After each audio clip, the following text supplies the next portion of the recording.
कराड खुशबू ढाब्याजवळ पोलिसांना घेऊन निघालेल्या ट्रॅव्हलचा भीषण अपघात, अनेक ट्रेनी पोलीस जखमी।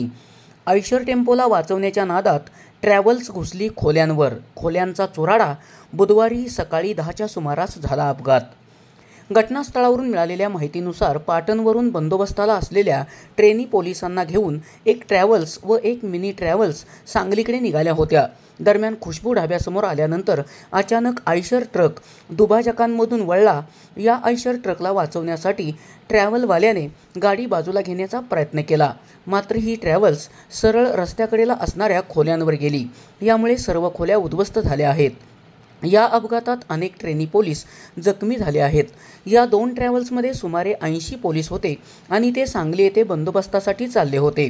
अचानक आयशर टेम्पो वळल्यामुळे त्याला वाचवण्यासाठी ट्रॅव्हल्सवाल्याने प्रयत्न केल्यामुळे हा अपघात झाला। बुधवारी सकाळी 10च्या दरम्यान हा भीषण अपघात झाला। या अपघातात खोल्यांचे नुकसान झाले असून अनेक ट्रेनी पोलीस जखमी झाले आहेत। अपघातानंतर घटनास्थळी स्थानिकांनी धाव घेत जखमींना मदत केली। SP ओरिजिनेटिव्हसाठी सुनील परीट, कराड।